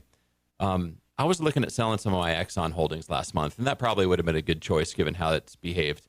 Mm-hmm. Now that I'm sitting on some of these for clients, you know who the original foreign policy experts were? They were big oil. I mean, oil developed foreign policy. Pretty much, yeah. And if we're going to find it, you got it. And if we're going back to an area of nationalism and tariffs and trade restrictions, it's who you know. And so I might put a little gold star on old oil money as being able to navigate new geopolitical tariff trade tensions better than anybody out there. Just a random thought that I had. I'm not putting a buy rating out there like a Kramer or something, but in this environment where if you're Apple, you're just getting whipsawed back and forth. If you're Huawei, oh no, we get to do business with Google. No, you don't. All this stuff. That there's some people in business suits in Houston right now that have direct phone lines to the people in other countries that make things happen. So that's what I was going to say. There's the underlying. Well, we hear so much about governments, but government usually consults business. Hey, how's this going to affect us? And one of the things about the tariffs is that if, let's say, China customers, we're one of the biggest. Oh yeah. But if China starts opening other markets. When the tariffs end, are we going to get those Chinese customers back? Exactly. That's the problem. Right. Are they going to be, hey, I've If been they've got trading their over own here, 5G I'm network happy, that doesn't work on ours. I'm selling my spatulas over here in South Africa. And the same thing goes if we doing find fine. some other place to make our shoes. Are we going to have them made back there? These things will take a while. They'll have big impacts over the long term. Over the short term, we're seeing the market really largely ignore this. And that's causing me concern. Yeah. Well, me too, because normally, as the texter points out, it is a tax. There's no getting around Right. it, Right. And I look at the stuff about the subpoenas and the Mueller report. That's noise. I mean, that's not going to impact anybody's finances. But when you're talking about the two biggest global superpowers squaring off and playing chicken, maybe you want to hold a little more bonds right now. Well, and the other thing it does, Colette was talking about, well, if we attack Iran, then, the whole world will go to war. But I don't think they will because of the economics between the two countries. We both need each other economically. We can't do that if we're That's a fighting bigger each other. question for me. But I generally, sadly, we can make money in war. Yeah. Well, we can. That's no question about that. Yeah. Let's take a phone call. 522-TALK is the number. Caller, you are on the air with Mike McCormick. What's going on? Hey, Mike. So last week I educated everybody to the fact that rather than high interest rates, Trump is regulating the economy through tariffs, it seems. And he really is. So the lower interest rates that we have right now, you kind of have to wash the whole the tariffs are a tax, we're paying the tax, not the Chinese, with the fact that every time you borrow money, you get a cheaper interest rate. So there's a savings there, and those interest rates can last 30 years. And with the tariffs, they're only going to last as long as they're there. As soon as the trade war is over, they're going to go away. But another thing that the benefit to the tariffs is that once you equalize the cost of cheap labor in China to the cost of labor here, then it doesn't make sense to ship the goods across the ocean. So then the manufacturers of those toys, the people that sell the toys here or whatever China's building, they'll build the factories here. So there's a benefit there. I don't see where this tariff thing is a negative in any way, shape, or form. I think it's a good point. And in comparison, the financial impact of the tariffs is a drop in the bucket compared to the benefit of low interest rates right now for the consumers. Not the savers, for the people that are borrowing. Mm-hmm. Now, there's rumors that the Fed may lower rates. Well, and the Fed doesn't know what they're going to do. Yeah. And that's they're coming out with minutes today, but they come out with their forecasted dot plot chart where they expect rates to go. They've been wrong as long as I've been. I mean, they're worse than some of these buy side analysts that are putting buy ratings on stocks. I mean, they don't know what's happening. Yeah. And in terms of are they going to raise or lower rates, I think that they're just not going to do anything for a while is really the gist. But they're coming out with minutes today that are going to talk about inflation. They're only supposed to be looking after inflation and unemployment. Both have never been in this position for this long before, according to my little data set. This is a golden age for the economy, and that's why stocks are going up. I'm projecting that right now, we're hitting highs. We're seeing slowdowns in areas. We've got added global trade concerns happening in a time when a lot of these gains had been made by the deregulation. A lot of the gains that we've had in the past decade have been our ability to take advantage of this low wage labor costs in other areas. I don't see how it really benefits us to not be able to find low-cost labor. I mean, look at our building prices here in town. We don't have any immigrant labor in this town. We pay, I don't know if it's fair or unfair. I mean, contractors generally get less than they should, but we're paying wages, and cost of building here is now prohibitive for the majority of Americans to move here and buy a house. So I'm not sure, where we went on that one either. Yeah. From our text line, 478-8298, Mike, is it true that Exxon is looking at Israel as a new frontier for oil and gas exploration? Whoa. I have not heard this. I do have on my wall of things that I've studied and done. Yeah. I did get a degree in geology and worked in an oil company for a while. You're an oil guy. And I never once heard of any deposits over in Israel. Well, that's what I was wondering. I think, and we've been friends with Israel for a long time, so they've had access to the best oil discovery technology. They would have been happy to have it because it would have just put a thumb in the eye of all their neighbors. Yeah, it could be new technologies, even offshore. I mean, well, with the distances they can drill now, it might be feasible to. There might be something there. They might go offshore. Down. They might go down and go sideways into some neighbor's place. Look over to Saudi Arabia. So news to me. News to me. Certainly, we're finding new oil all the day. I mean, it's it was only about 15 years ago we were talking about peak oil, right? It was $100 a barrel.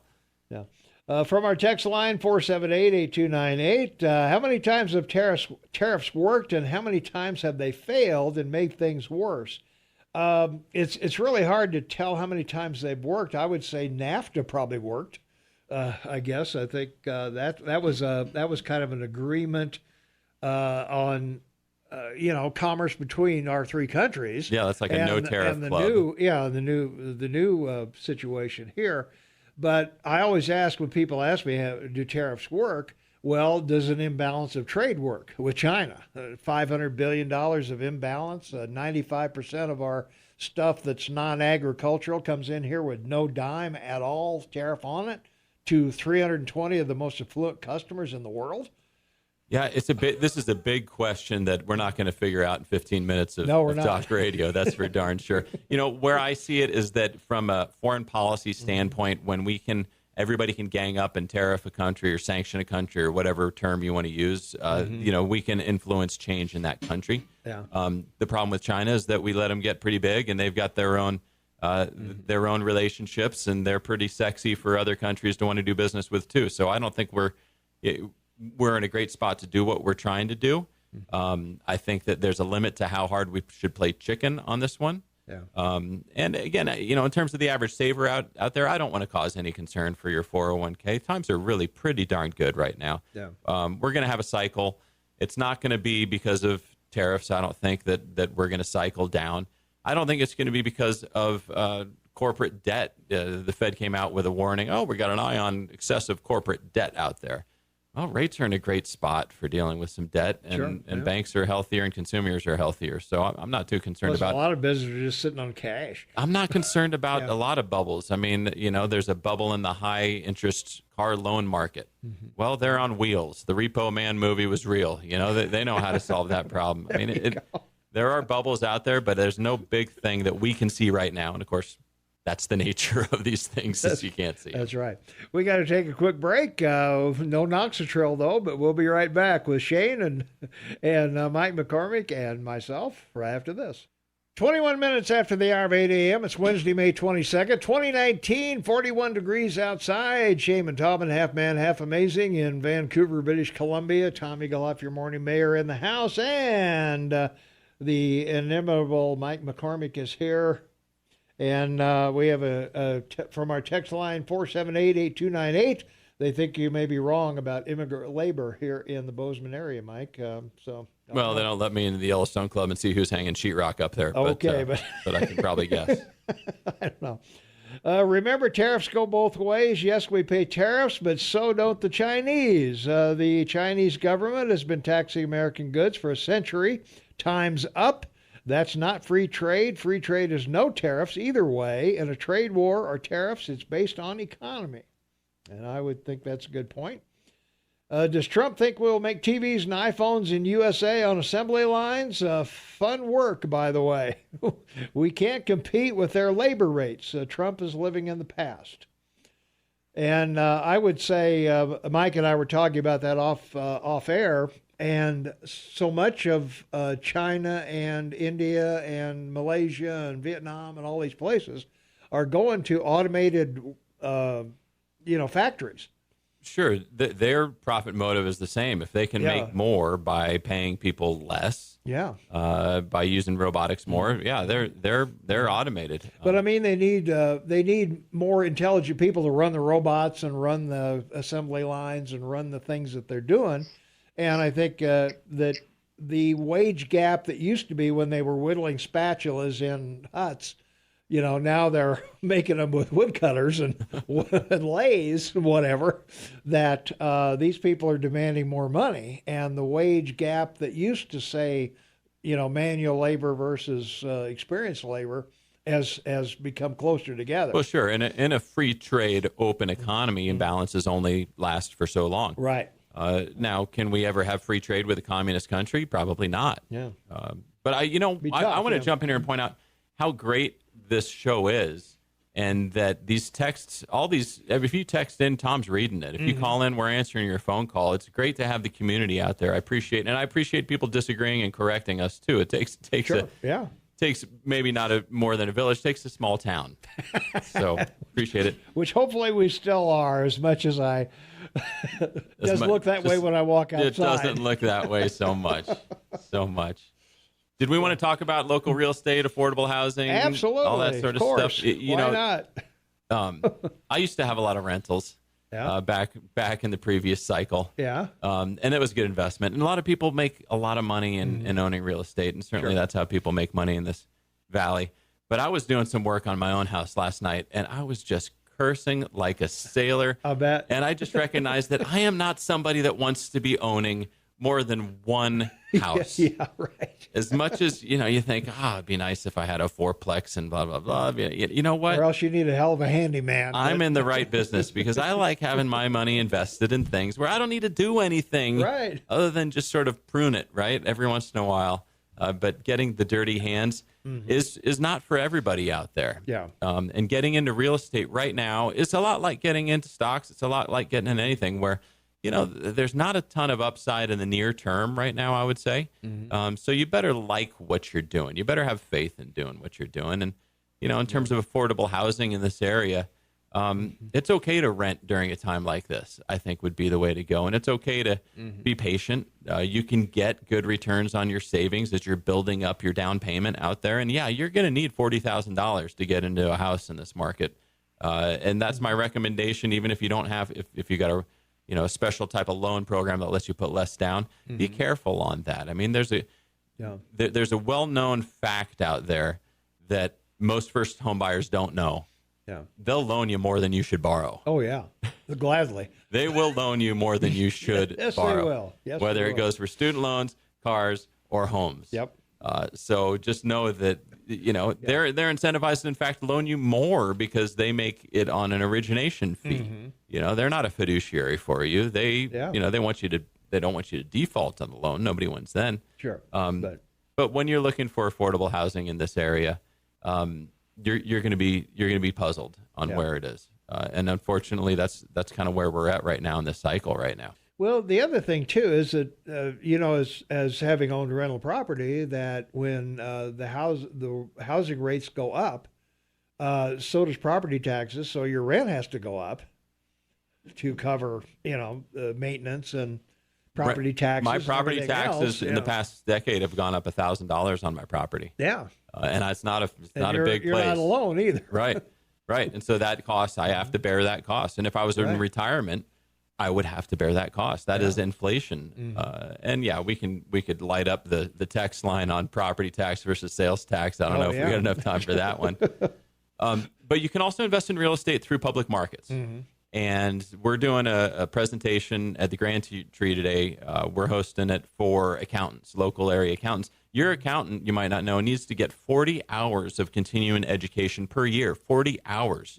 That's a whole week of sitting in class once a year. It might sound reasonable. It certainly is a good idea, but that's a significant Just to burden, keep up with right? what's going on, You got vacation, you got sickness, and you got CPE. In between there, you got to actually do the work. So we're happy to host this event free of charge. We bring in speakers, and one of the speakers we have today is presenting on an investment that I've been participating in for a while, and it has to do with having a big company manage real estate for you on your behalf, and it trades just like a stock would. These are real estate investment trusts. Some are public, some are private. There's a lot of different levers and rules about them. But just know that getting into real estate doesn't have to mean, A, coming up with a whole lot of money in order to get into one, and B, getting to the point where you need to be out there trimming the limbs off the trees and plunging the toilets either. Now, of course, your return is commensurate with it, right? I mean, it's an efficient market right there. If you're paying somebody else to do the work, then there's less money for you to receive. But know that you can get exposure to real estate with smaller amounts of money and you can be diversified. You don't have to, this is a funny one. A friend of mine that's a realtor argued to me that no, he was in fact diversified. Yeah. He had a condo in Big Sky, he had a vacant lot in Big Sky, and he had a little commercial unit in Big Sky. He was diversified. Yeah, so there you are. we laughed about that one. We are. He's just that simple. He's laughing now because he's doing really well, of course. Shane, you've been awful quiet over there. Anything going on? I'd have too much to say, and it's time to go to a break there, Mayor. Well, it is. You're right. Well, we'll hear Shane's thoughts when we come back. Let's see from our text line. If you don't believe tariffs are liberal policies, just look at the liberals like Pelosi and Schumer who agree with Trump on them. We have been duped. So, I don't know. Time will tell. Most tariffs last about 18 months, and then cooler minds prevail. I don't think we're there. Yeah, not yet. Anyway. I think we haven't started our 18-month calendar on that one yet. All right, we got to duck out here, pay a couple bills, and do some stuff. We got Fox News. Did my ears deceive me? Do we have a different Montana State News last time around? I'm excited. I think maybe I'll let this one play and see what it is. So stock markets are rallying from being negative. We might be even here pretty soon. All right. We'll be right back with Mike McCormick, Shane Montalban, and Tommy Goff, your morning mayor, right after the news. All right, welcome back, everyone. It is 36 minutes till after the hour, I guess. 23 minutes till the top of the hour. Wednesday, May 22nd, 2019, 41 degrees outside, and Shane's making all kinds of gestures. Tell me what you're trying to tell me. Well, I just wanted to ask Mike what he's looking at as the market here in the next 6 months, and hopefully we will have some more time after he has to leave. Yeah, okay, sure. Well, thank you for that question, Shane. Forecasting short term is a fool's errand, and I'm supposed to be wiser than that. But here it goes. When I look to the future, I look to October as a debt ceiling showdown. I look to political noise starting up about then. Markets don't like that stuff. So if we're going to make any gains, it's going to happen between now and then. The sell in May and go away in a normal year is pretty typical, but I think that it's more likely that we're going to have some slowly creep everything up. As Tom was pointing out, on a calendar year, 12-month basis, we're about 6% up on U.S. stocks. And I don't think we'll get a whole lot more. I think we'll make about, we'll take the long road to getting another 2% gain before October.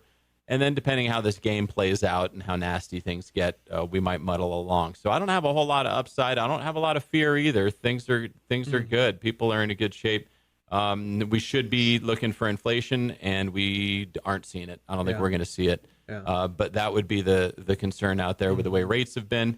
And partially that's because the rest of the earth is not that healthy. They're not as healthy as we are. So we're in a good spot for things. Where am I putting clients' money?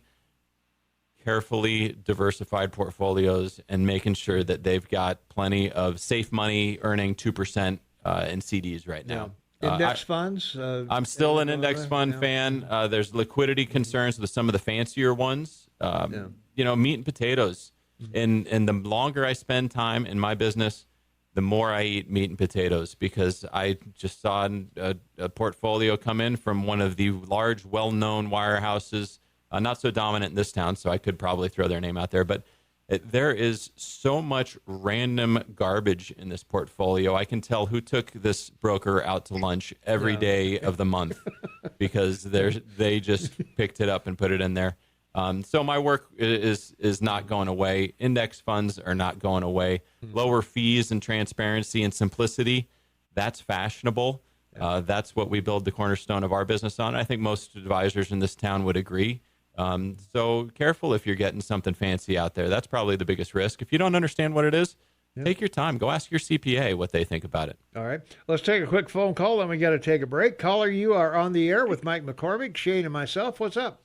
Good morning, gentlemen. Yeah.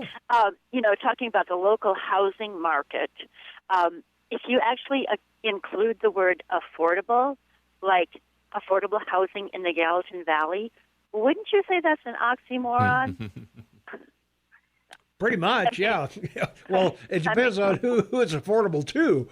Yeah, I mean, affordable proof housing. and point is that for the people moving here, it's affordable. Yeah. But anyway, so Mike, what would you? We were just wondering what you thought as far as the short and long-term bond market, what potential there might be there, and also we were wondering on the tariffs between the U.S. and China. Do you think there's a possibility that China could call us on our debt and want to cash in on the T-bills, the Treasury bills? I'll go ahead. Yeah, thank you. The bond market and the tariffs. Okay. All right. Hey, thanks for the call. All right. Thank you for the call. Great call. In terms of China calling our bluff on our notes, it would have simple math is that it would debase the value of their investment. It's kind of like they own so much of it. Lose. Yeah. They own so much of it. They need it to do well and can't hurt it. And in some degree, when you're talking about trade imbalances can't exist for a long term, this is a really interesting twist on that because they took the surplus and went back and invested in us. So they need us. We need them. Yeah.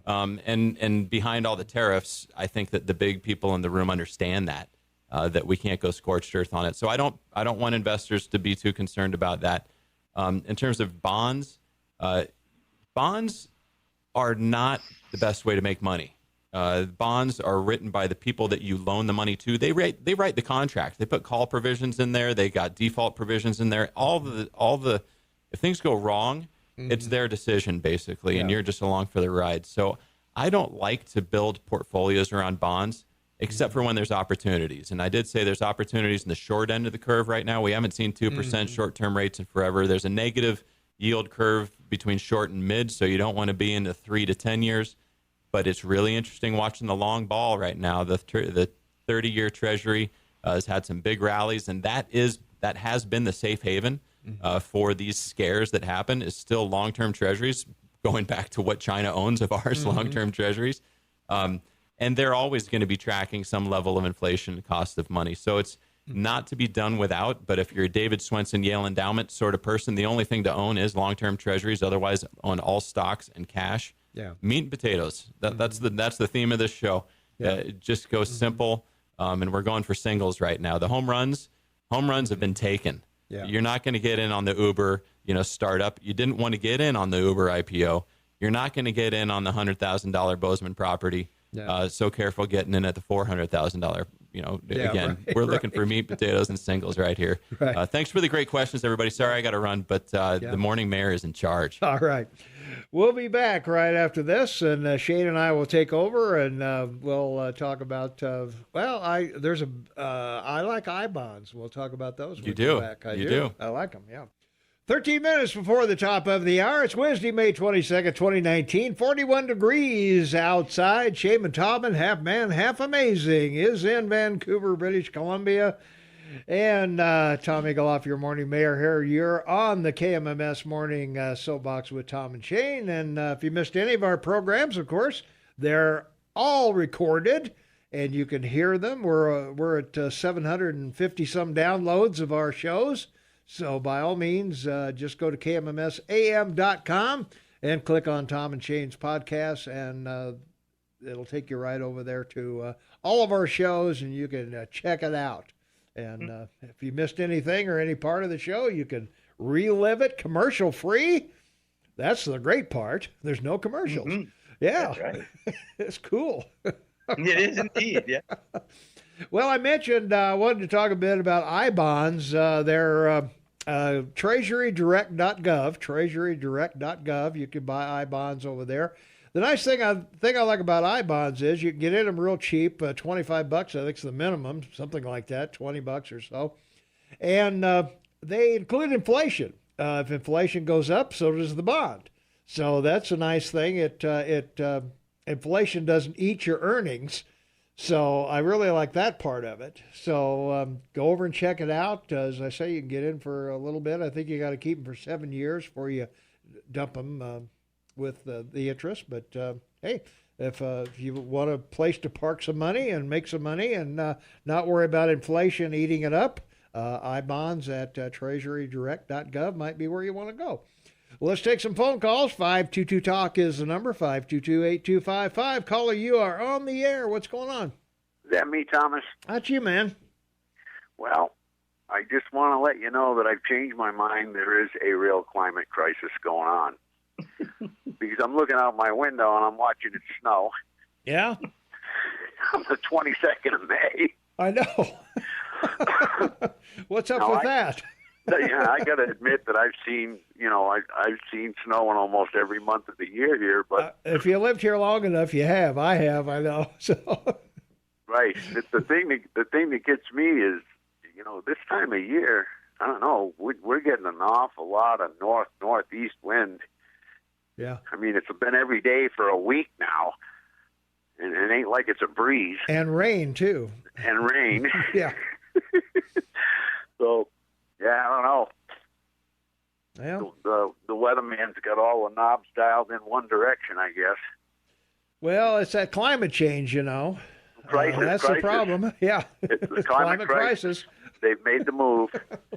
I'm trying to dream up what they're going to call it next, because they'll be changing this one too. Yep. I think actually Trump supplied them with the border crisis. Yeah. Now everything's a crisis. Yeah. Yeah. It's a crisis. We're going to have a crisis here pretty soon. We got 20 crises going on. Yeah, I think they're just trying to scare the hell out of everybody. Well, they're doing a good job. Yeah, they are doing a good job, These poor kids that are, coming out of school. Yeah. And, I mean, I don't know the whole job thing here in the Valley. Mm-hmm. Yeah. I don't know what's going on there. Maybe what the city should do is pick an area and put the pads, put the sewer, put the water, put the power, put everything in on the pad. Yeah. And let people go in and lease the pads for a reasonable amount of money. Yeah. Probably just cost. Yeah, there you go. Lease them at cost. Put the modular homes in. Yeah. Voila. There you are. It's cheap. Problem solved. Yeah. Yeah, problem solved. You're in your house for a little over $100,000. Yeah. Well, there's a way to do this, but the city commission or county, either one. I mean, you could take your pick. I don't think you could put a trailer on a plot in the county. I don't know, but I think when we had county commissioners on in the past, I think I've asked them that, and they said no dice, not going to happen. Well, that's interesting. Yeah, because so, the modulars have come a long way. Oh, they have, yeah. They're pretty. They look as good as anything else that they're putting up around here. At least from the outside. Yeah, absolutely. And if they meet Montana standards, why not? Which they do. Mm-hmm. Well, by and large, they do that. Yeah. I've been living in one for 21 years. I got no problems with it. Yeah, me too. I've upgraded it and stuff like that. But sure, yeah. You don't need that. My first house wasn't worth half $1,000,000. I'll tell you that. Yeah, that's for sure. But I owned the house and I bought a camp on the lake. Yeah. Yeah. I mean, there you are. I mean, you get by, but I seen this happen back in my hometown, and it was. If I hadn't gone back there, I wouldn't have realized it. Yeah. But when the money got cheap back in the day. Everybody, the farmland was selling, people were building homes. Sure. But the problem with the homes was they were building 3, 4, 5 bedroom homes, and they could have got by easily on a 2 or a 3, and they didn't do that. They built these big houses because the money was cheap. And if last time I was back there, I rode through some of them areas, and the houses were pretty much, most of them are in disrepair. You got junk vehicles parked all over the place. Yep. And the people didn't have the money to keep up with the house because they built way more than they needed. Mm-hmm. And, now they're in trouble. Yep, that's how it happens. So, you got to be careful, There you go. Hey, thanks, Pete. You bet. Have a good one. All right, take it easy. Shane, we got a caller on hold. I'm going to take the Rush Update break so you can chat with the caller, and we'll be right back right after this. Minute and a half, Shane. That's all we got. Just time enough for me to say goodbye, Mayor. We'll talk tomorrow and cover a lot of discussion that we had today. Yeah. So thank you for the time. Thank you, Mike, for being in the house. And for everyone out there, be happy, be safe. There you go. Hey, thanks a lot, Shane. All right, that wraps it up for Shane and myself. We're out of here from our text line. Well, let's see. They'll bone you more than they loan you. True story. Wow, a text answer. Yes, sir. And let's see. So did the liberals that flipped a bitch at Trump last week when the stock market plunged 600 points thank him when it went back up? Somehow I doubt it. So, all right, that's going to wrap it up for Shane and myself. Thanks to Shane for being here. Thanks for Mike McCormick being here. We'll be back tomorrow, obviously, at 6 a.m. So we hope you'll start your day with us and stay with us. Coming up next, Aaron Flint, Montana Talks, then Rush, then Sean, then Mark, and everybody else. So we'll see everybody bright and early tomorrow morning, 6 a.m.